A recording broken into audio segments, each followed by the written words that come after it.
Logo que saiu das águas do Jordão, o Espírito desceu sobre Jesus.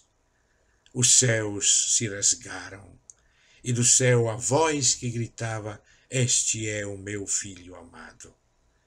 E agora, imediatamente, o mesmo Espírito empurra com força, obriga Jesus a entrar no deserto. Ser filho de Deus não era um privilégio de alguém que fosse, não. Jesus vai ter, movido pelo Espírito, que fazer o mesmo caminho que todos os filhos de Israel fizeram.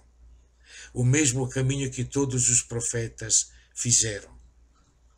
40 dias.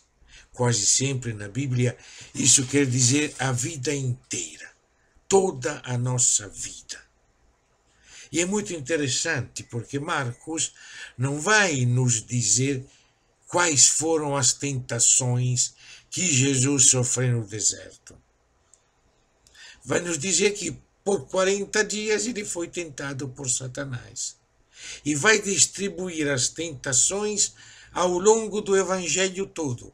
Tentações que virão dos demônios, tentações que virão dos curados, tentações, sobretudo, que virão dentro da própria comunidade de Pedro, dos discípulos, até chegar à última tentação lá na cruz, quando os sacerdotes gritarão: se és o Filho de Deus, desce, que nós vamos crer em ti. E esta vai ser a tentação permanente, o que significa ser filho de Deus.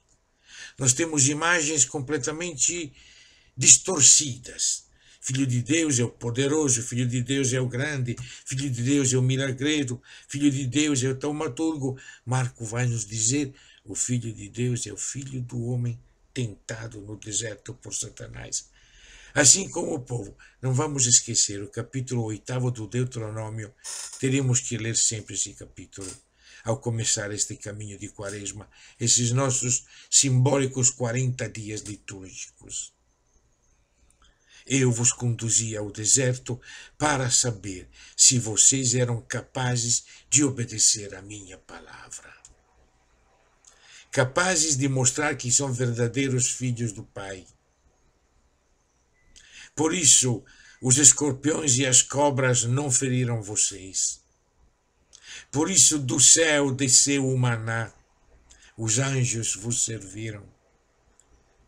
Para que vocês soubessem que vocês são obedientes a Deus, guardando os seus mandamentos.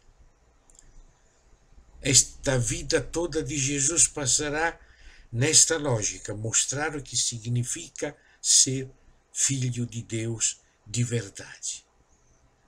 E Marcos escreve estas palavras à sua comunidade, que está no deserto da perseguição. Assim como Jesus viu o deserto da perseguição começar com João.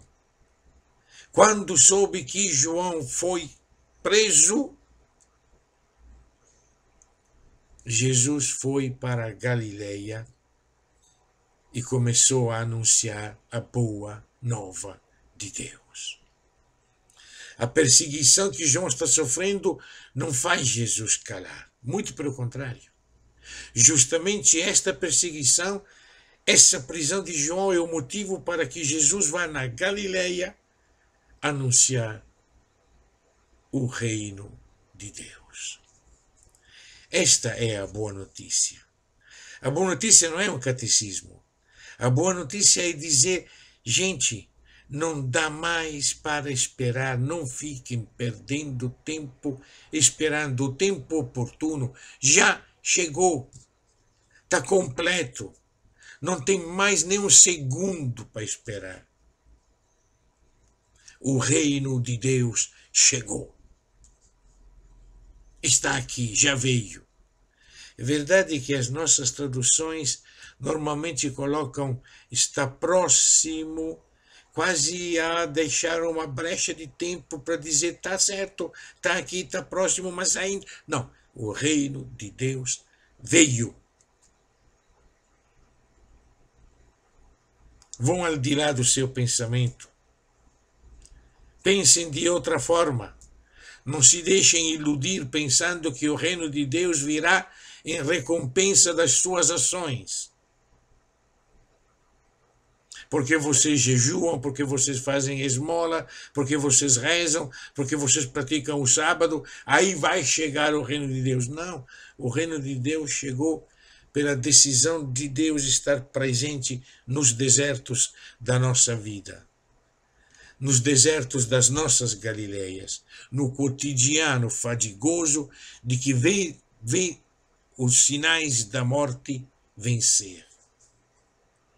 É difícil acreditar que o reino de Deus chegou quando o imperador te persegue, quando o poder dos Césares parece invencível. Assim como é difícil acreditar que o reino de Deus chegou nestes momentos em que a pandemia está matando milhões de pessoas, em que os ricos se tornam cada vez mais ricos aproveitando dessa infernal doença, e os pobres em situações desesperadoras, sobretudo nos países mais pobres. Cadê o reino de Deus? A gente sempre espera que virá amanhã.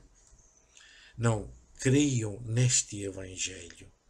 O reino de Deus está aqui. O tempo está completo. Creiam nesta boa notícia, mudem de mentalidade. Veja, nossas traduções colocam convertei-vos, ou como dizia a tradução latina, façam penitência. De novo, estamos de uma certa forma insinuando que vai depender de nós, se nós deixarmos de fazer o mal, se nós deixarmos de fazer as coisas erradas, se nós praticarmos a lei, se nós fizermos penitência, aí o reino de Deus chega. Não. O Evangelho é que o reino de Deus está aqui, apesar que os nossos olhos não enxerguem nada, assim como o poder misericordioso de Deus estava no meio do povo no deserto, mesmo que os desertos fossem quase invencíveis, insuperáveis, cheios de fadiga, de dores e de tentações. Por isso que em Marcos as tentações muitas vezes vão chegar de dentro da própria comunidade que quer evitar a perseguição, quer fugir da perseguição, não quer ficar na cadeia como João, ou pior, não quer ficar na cruz como Jesus.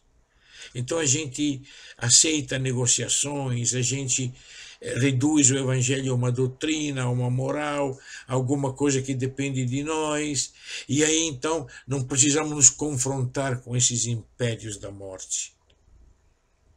Não, o reino de Deus chegou e nos empurra na fadiga para lá. O Espírito nos empurra. Temos que saber o encontrar e servir o reino de Deus nas Galileias das nossas vidas e dos nossos desertos.